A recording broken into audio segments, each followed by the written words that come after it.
कमवत आहे, कंपनीत काम करत आहे, त्यामुळे मी माझं आलिशान जीवन जगत आहे.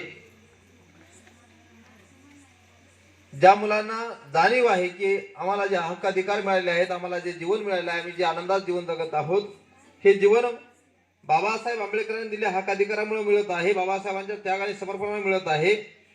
अशी जाणीव ज्यांना आहे त्यांचं अभिनंदन. ज्यांना माहीत नाही त्यांना माहीत करून देण्यासाठी मुद्दामून मी काही गोष्टीची तुम्हाला आठवण करून देणार आहे. मी जे गोष्टीची आठवण करून देणार आहे ती गोष्ट कदाचित तुम्हाला आवडणार नाही, आवडतही नाही, आवडणं अपेक्षित देखील नाही, परंतु नाहीलाज मला सांगावं लागणार आहे की आज तुम्ही सन्मानपूर्वक जीवन जगत आहात. आज तुम्हाला तुमच्या घरी खाण्यासाठी 2 टायमाचं जेवण मिळत आहे, तुमच्या अंगावरती व्यवस्थित कपडे आहेत, तुम्हाला राहायला चांगलं घर आहे, सुख समृद्धी तुमच्या घरामध्ये गावामध्ये नांदत आहे. अतिशय सन्मानपूर्वक स्वाभिमानाचं तुम्ही जीवन जगत आहात. परंतु या देशामध्ये बाबासाहेब आंबेडकरांनी आज जो दिवस आम्ही साजरा करत आहोत, संविधान दिवस, हे संविधान या देशामध्ये देण्याच्या पूर्वी, या देशामध्ये आम्हाला संविधानिक हक्क अधिकार लागू होण्याच्या अगोदर, आम्हाला संविधानिक अधिकार मिळण्याच्या अगोदर या देशामध्ये कशा प्रकारची परिस्थिती होती एका मुलाने आपल्या भाषणात सांगितलं. त्यालाच मी पुढे नेणार आहे. कशा प्रकारचं आमचं जीवन होतं. संविधानिक अधिकार मिळण्याच्या पूर्वी 26 नोव्हेंबर 1949च्या पूर्वी किंवा 26 जानेवारी 1950च्या पूर्वी या देशामध्ये कशा प्रकारची परिस्थिती होती. 26 जानेवारी 1950च्या अगोदर बाबासाहेबांचं संविधान या देशाला लागू होण्याच्या पूर्वी या देशामध्ये बाबासाहेबांनी दिलेली लोकशाही नव्हती, बाबासाहेबांचं संविधान नव्हतं.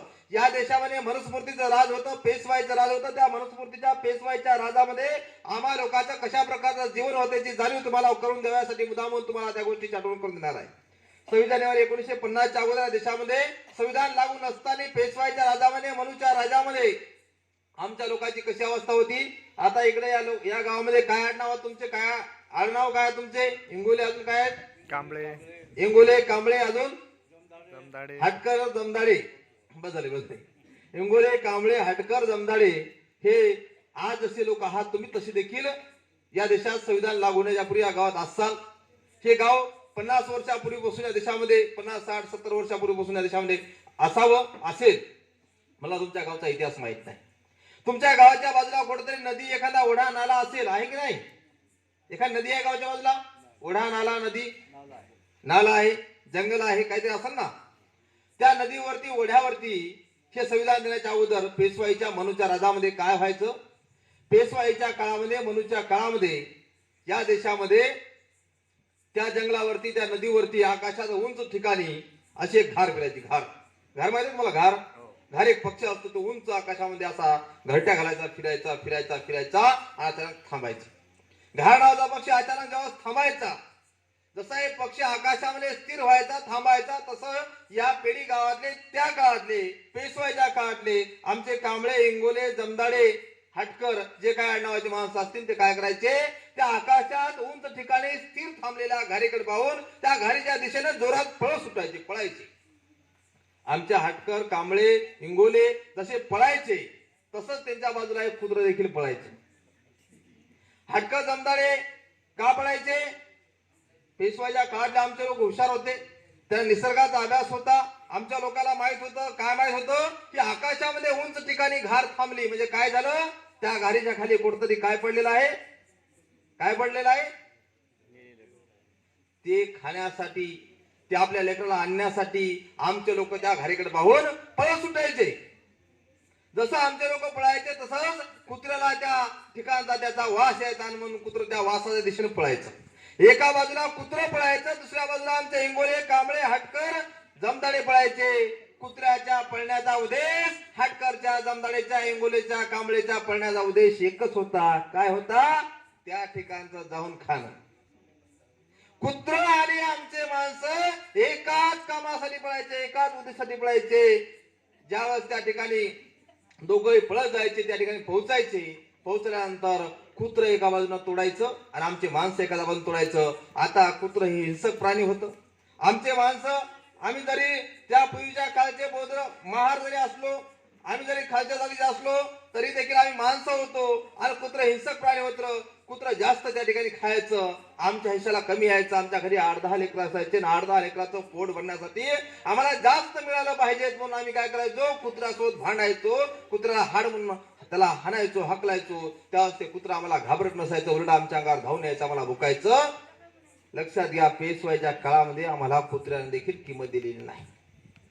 पेशवाईच्या काळामध्ये आम्हाला कुत्र्याने देखील मोजलं नाही. ज्या कांबळीला, जमदारीला, इंगोलीला, हटकरला पेशवाईच्या काळात कुत्र्यानं किंमत दिली नाही, कुत्र्यानं मोजलं नाही.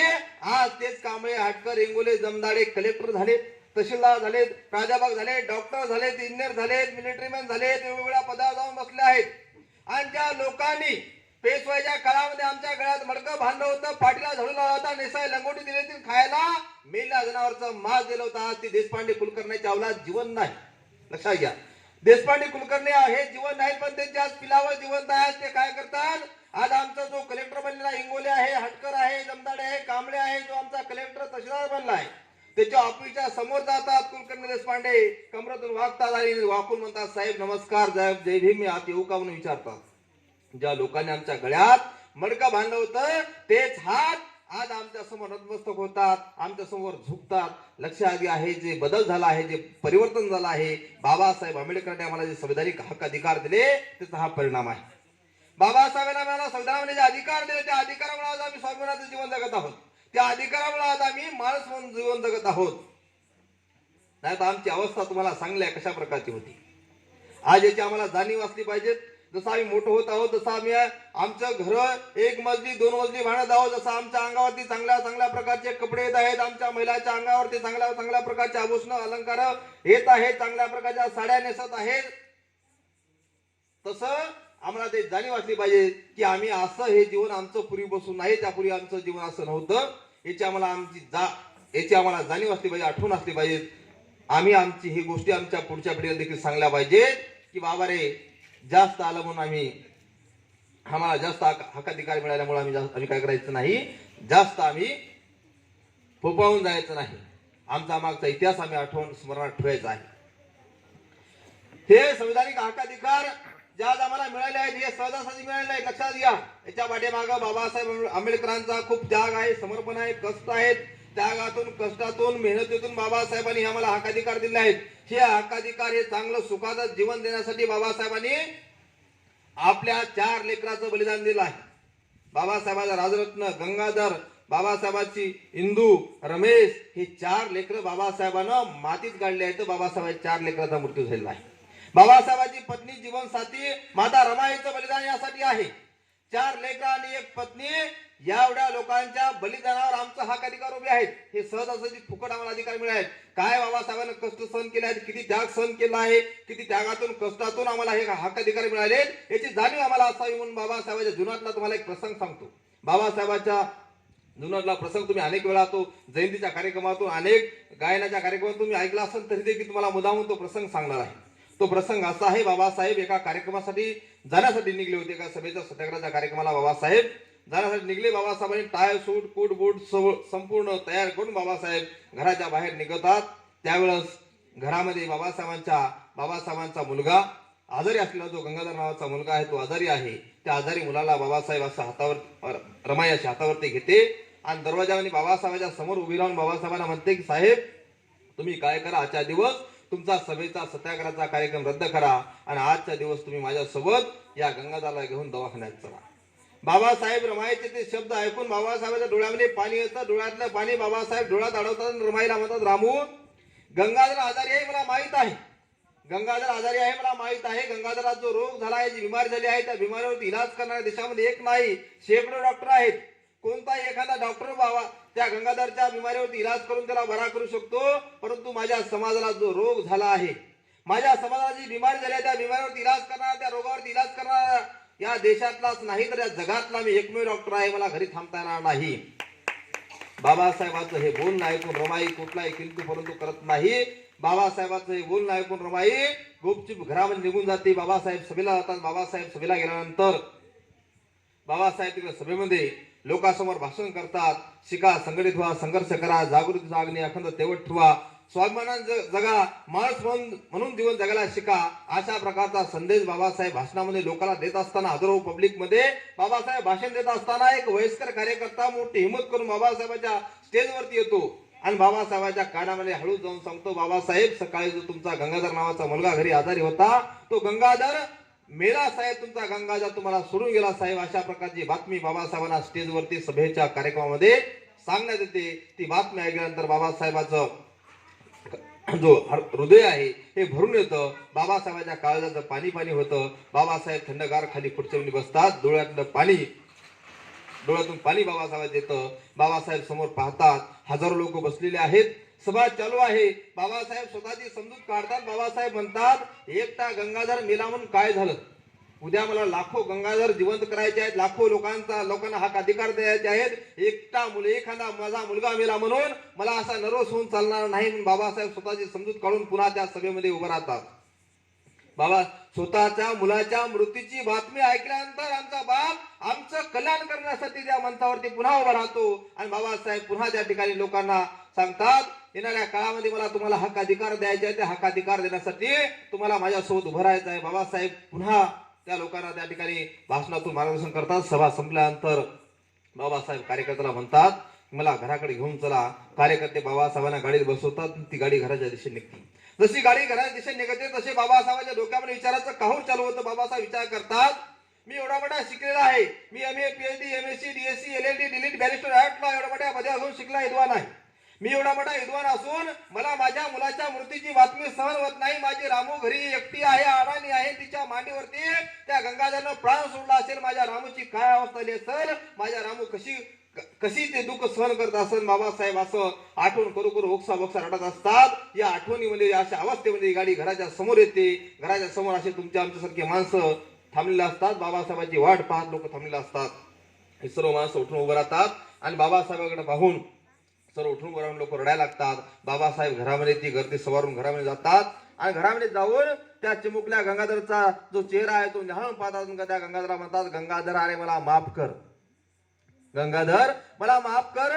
मी तुला औषध पाणी देऊ शकलो नाही, पण तुझ्या मृत्यूच्या शेवटच्या घटकेला मला तुझ्याजवळ थांबता आलं नाही. मी फार करंटा बाप आहे, मला माफ कर, मी फार मोठा अपराध केलेला आहे.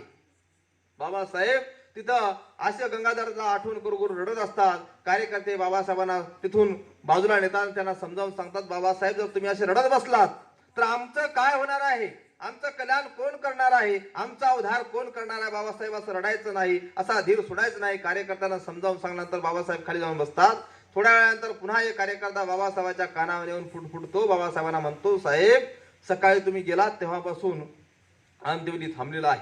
आता अंत्यविधी करणं गरजेचं आहे, मूठ माती देणं गरजेचं आहे. तुम्ही काय करा, तातडीनं मला 2 पैसे द्या. त्या 2 पैशाचं एक नवं कापड आणायचं आहे. त्या नव्या कापडामध्ये या गंगाधरचं पार्थिव गुंडाळून त्यांचा अंत्यविधी करायचा आहे. बाबासाहेबांना ही गोष्ट ऐकून पुन्हा त्यांना जास्त रडू येतं. बाबासाहेब उगाच खिशात हात घालतात. बाबासाहेबांच्या खिशामध्ये त्या टायमाला त्या समयी 2 पैसे देखील नव्हते.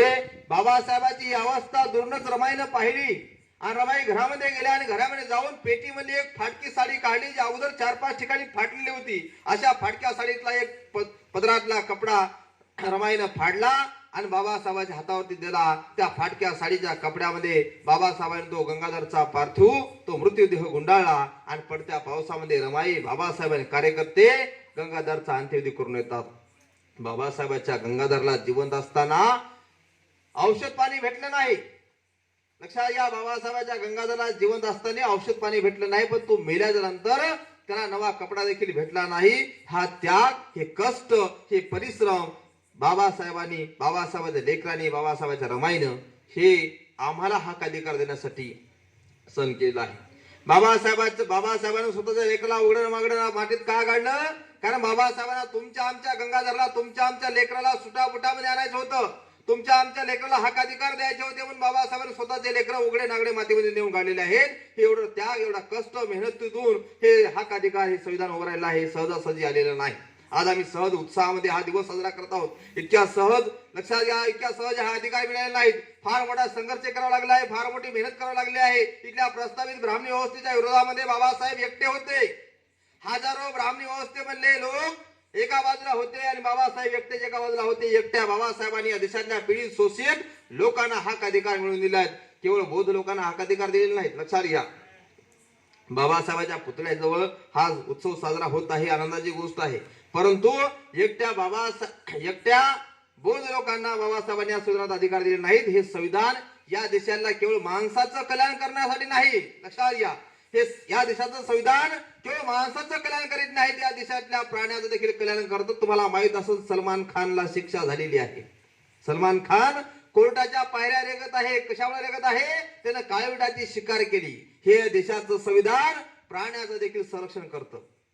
या देशातलं संविधान लक्षात घ्या. तुमच्या बाजूला जंगल असेल, जंगलातले प्राणी आहेत, प्राणी मारण्याचा, त्याची शिकार करण्याचा तुम्हाला अधिकार आहे काय? शिकार केलं तर काय होतंय? जंगलातलं झाड तोडून आणलं तर काय होतंय? सागाचं झाड, चंदनाचं झाड तोडल्यानंतर काय होतं तुम्हाला माहित आहे ना? झाडाचं, जंगलातल्या खनिज वस्तू, जमिनीतल्या खनिज वस्तूचं, जंगलातल्या झाडांचं, प्राण्यांचं संरक्षण देखील या संविधानामध्ये आहे. केवळ माणसाचं संरक्षण नाही, माणसाचा अधिकार नाही, तर इथल्या जीवजंतूंचं, वस्तूंचं, या देशातल्या प्राण्यांचं, वस्तूंचं, झाडांचं, जमीन, जंगल यांचं देखील संरक्षण या संविधानामध्ये आहे.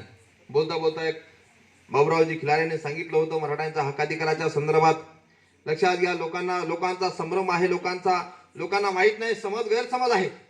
लोकांना असं वाटतं की बाबासाहेबांनी फक्त बौद्ध लोकांना अधिकार दिले आहेत, बौद्ध लोकांना सवलत दिल्या आहेत. मी इथल्या बौद्धांना एक प्रश्न विचारणार आहे. इथल्या बौद्ध जे तरुण आहेत, जे उपासक आहेत, उपासिका आहेत, त्यांना एक प्रश्न विचारणार आहे.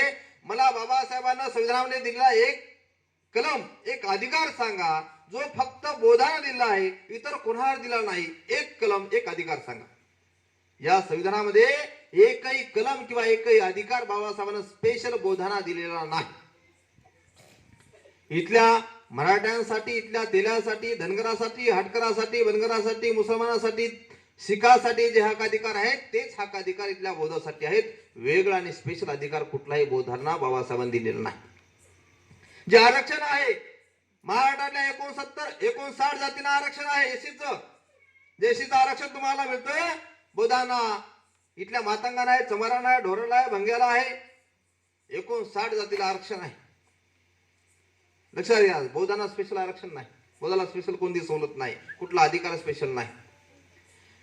बाबासाहेबांचा हा जो संविधानाबरोबर जो दिन आहे, बाबासाहेबांचा जयंतीचा दिवस आहे, हा बौद्धांना साजरा करण्याऐवजी त्या लोकांना साजरा केला पाहिजे ज्या लोकांसाठी बाबासाहेबांनी संविधानामध्ये स्पेशल अधिकार दिले आहेत. आता संविधानामध्ये स्पेशल अधिकार कोणाला आहेत? स्पेशल अधिकार कोणाला आहेत? तुम्हाला आरक्षणाचा कलम सांगतो, एक आरक्षणाचा कलम सांगतो. आरक्षणाच्या संदर्भात लोकांचा जो गैरसमज आहे, आरक्षणाचे महत्वाचे 3 कलम आहेत: 340, 341 आणि 342. संविधान कलम 340, 341 आणि 342 हे 3 कलम महत्वाचे आहेत. यामध्ये 340 कलमानुसार या देशाच्या ओबीसी कोण आहेत? विदर्भातले मराठा ओबीसी आहेत ना. या देशातल्या ओबीसीला 340 कलमानुसार आरक्षण मिळतंय, हक्काधिकार मिळतात. 341 नुसार या देशातल्या आदिवासींना हक्क अधिकार मिळतात आणि 342 नुसार या देशातल्या एससीला म्हणजे आम्हाला बौद्ध अधिकार मिळतात. बाबासाहेबांना आरक्षण द्यायचा विचार केला संविधानामध्ये. पहिल्यांदा कोणाचा विचार केला? 340 अगोदर येते का 342 अगोदर येते? 340 कलम अगोदर येते. म्हणजे आम्हाला अधिकार देण्याच्या अगोदर बाबासाहेबांनी देशातल्या ओबीसीचा विचार केला. या देशामध्ये ओबीसी संख्या किती आहे?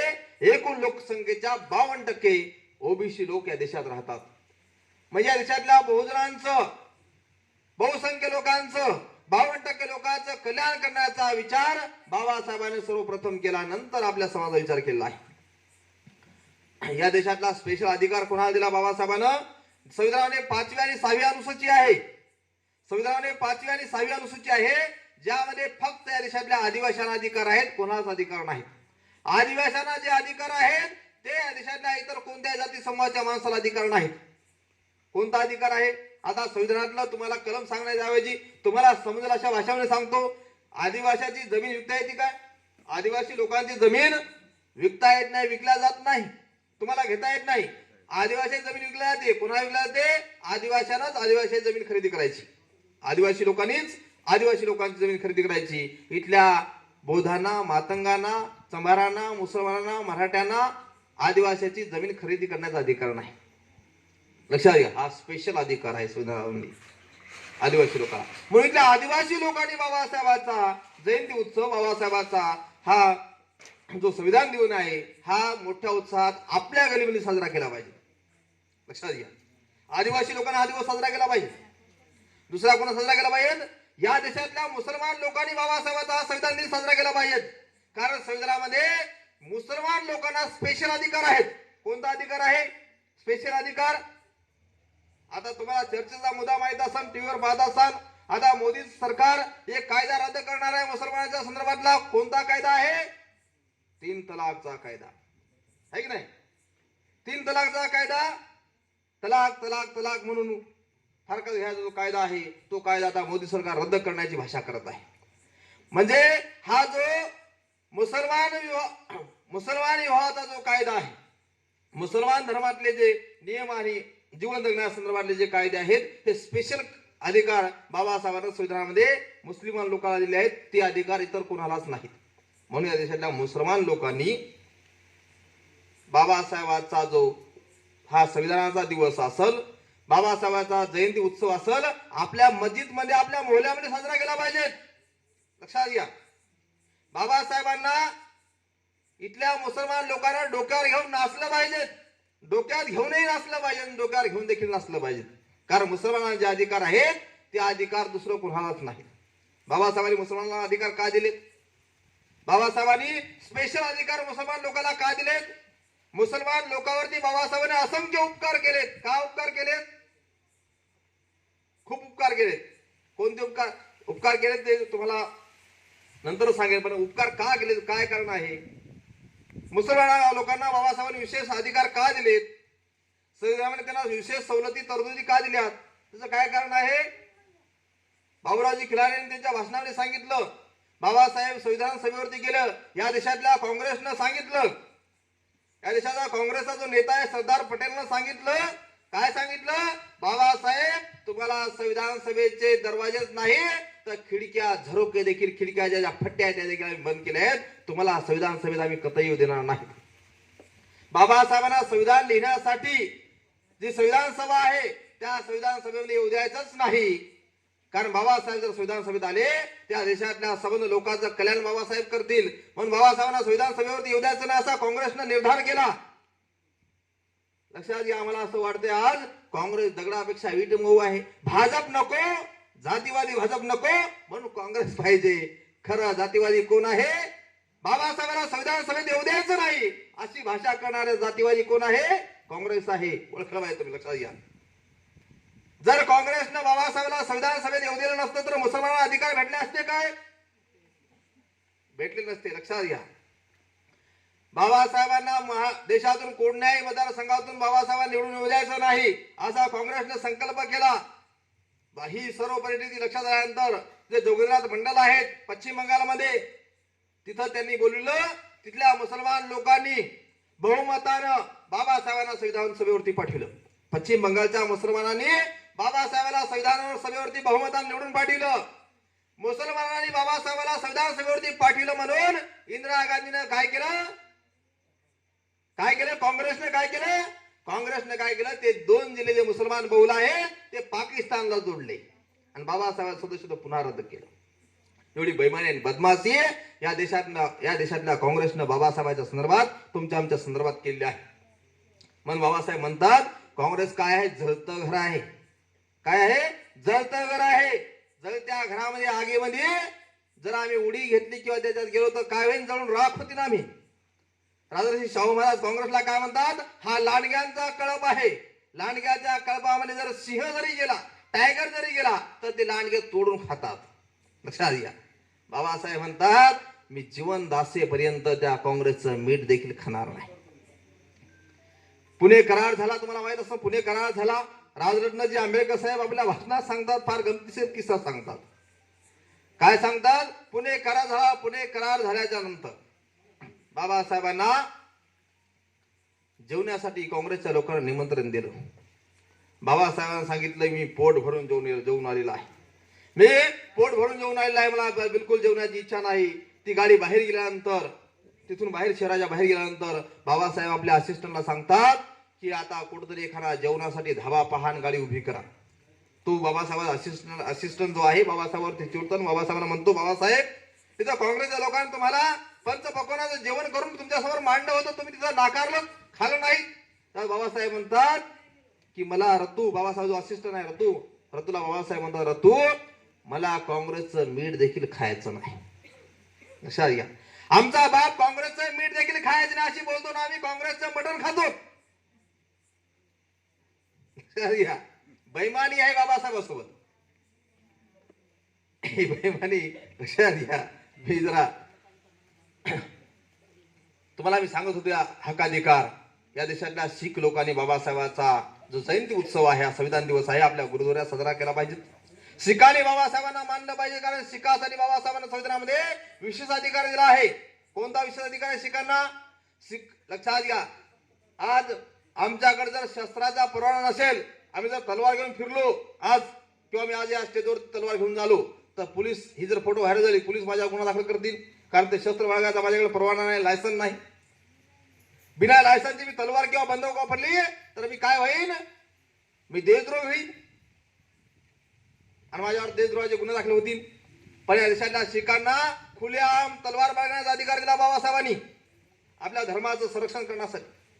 आपलं धार्मिक जे जीवन आहे, शिखांना 5 गोष्टी वापरण्याचा, त्या धर्मानुसार त्यांना वापरला गेला पाहिजे, अशा प्रकारचा त्यांचा धर्म आहे. कंगवा वापरला गेला पाहिजे, चड्डी वापरली गेली पाहिजे, केस वापरले पाहिजेत, तलवार, आणि तिसरी काय गोष्ट आहे?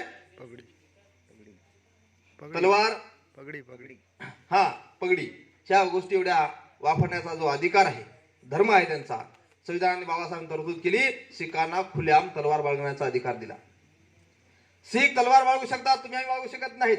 आम्ही बाळगलं तर आमच्यावर गुन्हा दाखल होतो, शिखावर गुन्हा दाखल होत नाही. हा संविधानामध्ये स्पेशल अधिकार बाबासाहेबांनी शिखांना दिला आहे. म्हणून या देशातल्या शिखांनी बाबासाहेबांचा हा दिवस आहे, संविधान दिवस, जयंती उत्सव, आपल्या एरियामध्ये, आपल्या गलीमध्ये साजरा केला पाहिजेत. या देशातल्या संबंध महिलांनी बाबासाहेबांचा जयंती उत्सव, बाबासाहेब संविधान दिवस साजरा केला पाहिजे. कारण महिलांना जे अधिकार आहेत ते पुरुषांना अधिकार नाहीत. महिलांना जे अधिकार आहेत ते पुरुषांना अधिकार नाहीत. कोणते अधिकार आहेत? महिलांना आपल्या बापाच्या प्रॉपर्टीवरती आणि नवऱ्यावरच्या प्रॉपर्टीवरती दोन्हीकडेही अधिकार गाजवण्याचा अधिकार आहे. नवऱ्याची प्रॉपर्टी बाया मिळू शकतात आणि बापाची प्रॉपर्टी मिळू शकतात. भावाबरोबर हिस्सा महिलांना मिळू शकतो. आणि नवऱ्याच्या प्रॉपर्टीमध्ये जर घटस्फोट झाला तर अर्धा 50% हिस्सा मिळू शकतात. हा अधिकार तुम्हा पुरुषांना आहे काय? काय तुम्ही सासऱ्याच्या प्रॉपर्टीवरती अधिकार सांगू शकता? बापाच्या प्रॉपर्टी सांगू शकता, पण सासऱ्याच्या प्रॉपर्टीवर अधिकार सांगू शकत नाहीत. पण महिला सासऱ्याच्या प्रॉपर्टीवर अधिकार सांगू शकतात. हा स्पेशल अधिकार महिलांना आहे. म्हणून देशातल्या संबंध महिलांनी केवळ बोधाच्या नाही तर बामणाच्या, तेलाच्या, साळ्याच्या, माळ्याच्या, कोळ्याच्या, हटकराच्या, वनकराच्या, लमाण्याच्या सर्व महिलांनी बाबासाहेबांचा जयंती उत्सव, बाबासाहेबांचा संविधान दिवस हा मोठ्या उत्साहाने साजरा केला पाहिजे. बाबासाहेबांचे उपकार आहेत, लक्षात घ्या, ते कधी फिटणार नाहीत. म्हणून महिलांनी तो दिवस साजरा केला पाहिजे. तुम्हाला सांगित असताना मी वेळ खूप होत असेल, म्हणून मी काही मोजक्या कमी वेळामध्ये सांगण्याचा प्रयत्न करणार आहे. तुम्हाला मी सांगितलं, आता संविधानिक अधिकार सांगितलेले आहेत. आज तुम्हाला चांगल्या प्रकारचं जीवन जगायला मिळत आहे. सर्व काही आज सुखी संपन्न जीवन जगत आहात. हे एका बाजूला आनंदाचं वातावरण असताना दुसऱ्या बाजूला देशामध्ये कट कारस्थान चालू आहेत. तुम्हाला माहित असेल, जानेवारी महिन्यामध्ये, डिसेंबर महिन्यामध्ये, नोव्हेंबर महिन्यामध्ये, गेल्या वर्षी नोव्हेंबर, जानेवारी, डिसेंबर मध्ये, फेब्रुवारी पर्यंत आम्ही लोकांनी देशभरामध्ये राजरत्न आंबेडकर साहेबांनी, बहुसंख्य लोक राजरत्न आंबेडकर साहेबांनी देशभरात नेतृत्व केलं एका गोष्टीचं. कोणत्या गोष्टीचं? CAA, NRC. विसरून गेले तुम्ही? NRC विसरून गेले? लॉकडाऊन लागलं आणि NRC लोकचं आंदोलन खतम झालं. NRC आणि CAA मुसलमान लोक आंदोलन करणार ना. कुठं? शाहीनबागचं काय झालं? कुठे गेली शाहीनबाग? बेपत्ता. लक्षात घ्या, आम्ही हे आंदोलन करत होतो वर्षभरापूर्वी. आज आम्ही लोक कशाचा इसरभळी लोक आहोत. लगेच काही वेळ गेला, काही महिने गेले, विसरून जातो. NRC, CAA आम्ही हे आंदोलन करत होतो. NRC लागू होऊ द्यायची नाही, CAA लागू होऊ द्यायची नाही, असे आम्ही आंदोलन करत होतो. आंदोलन का करत होतो? कारण CAA लागू झाला, NRC लागू झाली तर आमचे संविधानिक अधिकार खतम होतील, अशा प्रकारची भीती तिथल्या देशातल्या मुसलमान लोकांना वाटत होती. म्हणून मुसलमान रस्त्यावरती उतरले होते. मुसलमानच्या महिला पहिल्यांदा रस्त्यावरती उतरले होत्या. लाखो लोक त्या दिल्लीच्या शाहीनबागवरती बसले होते आणि प्रत्येक तहसीलमध्ये शाहीनबाग निर्माण झाली होती. देशातल्या प्रत्येक तालुक्याच्या ठिकाणी शाहीनबाग निर्माण झाली होती. तिथं लोक 24 तास बसून होते, आंदोलन निदर्शने करत होते. काय करत होते? कारण हा अधिकार देणारं संविधान धोक्यात आहे, खतऱ्यात आहे. देशातल्या मुसलमान लोकांना जाणीव झाली, ज्या संविधानामुळे आम्हाला अधिकार मिळतात ते अधिकार देणारं संविधान धोक्यात आहे, ते खतम होऊ शकते, बदलू शकते. अशा प्रकारची भीती मुसलमान लोकांना निर्माण झाली, म्हणून ते लोक रस्त्यावरती उतरले. भीती आम्हाला देखील आहे. संविधानिक अधिकार देणारं संविधान या देशामध्ये खतम होऊ शकतं. कारण बीजेपीचा जो मंत्री आहे हेगडे नावाचा, केंद्रातला मंत्री जो होता हेगडे नावाचा, त्याने सांगितलं होतं भारताचं संविधान खतम करण्यासाठीच आम्ही या देशाच्या सत्तेवरती आलेलो आहोत.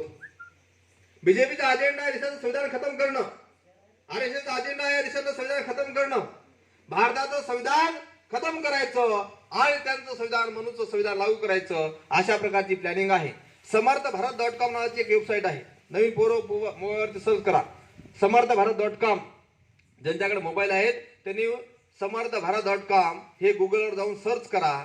या वेबसाईटवरती या देशातल्या आरएसएसनं लिहिलेलं संविधान लिहून तयार झालेलं आहे. भारताचं संविधान बाजूला करायचं आणि आरएसएस संविधान लागू करायचं, अशा प्रकारची स्थिती या देशामध्ये निर्माण झालेली आहे. तुम्हाला माहित असेल आज बीजेपीकडे बहुमत आहे. बहुमताच्या जोरावरती त्या लोकांनी काय केलं? संविधानातलं 370 कलम रद्द केलं. आता 370 कलमामुळे आमचं काय नुकसान फायदा नाही, परंतु संविधानातलं एक कलम रद्द केलं. 370 कलम रद्द केल्याचा अर्थ कोणताही कलम बीजेपी सरकार रद्द करू शकतं, एवढं बहुमत त्यांच्याकडे आहे. म्हणजे संविधान खतऱ्यामध्ये आहे, संविधान धोक्यामध्ये आहे आणि ते खतऱ्यातलं संविधान, धोक्यातलं संविधान वाचवण्यासाठी आम्हाला जागे राहणं गरजेचं आहे. आज संविधान दिनाच्या दिवशी या गोष्टीची, नव्या गोष्टीची आम्हाला चिंता करणं गरजेचं आहे. संविधान दिन आहे आज, आम्ही उत्साह साजरा करत आहोत, संविधानाचा गौरव दिवस साजरा करत आहोत. आणि दुसऱ्या बाजूला ते संविधान खतम करण्यासाठी, संविधानिक अधिकार खतम करण्यासाठी या देशातली एक विचारधारा कामाला लागलेली आहे. त्याच्यावर देखील आम्हाला काम करावं लागणार आहे. बाबासाहेबांनी संविधान सभेमध्ये 26 नोव्हेंबर 1949 ला एक भाषण केलं आहे. या दिवशी 71 वर्षापूर्वी बाबासाहेबांनी भाषण केलं. त्या भाषणामध्ये सांगितलं होतं संविधान कितीही चांगलं असून अर्थ नाही. संविधान हे खूप चांगलं आहे, संविधान कितीही चांगलं असून अर्थ नाही जर राबवणारे लोक जर नालायक असतील. संविधान राबवणारे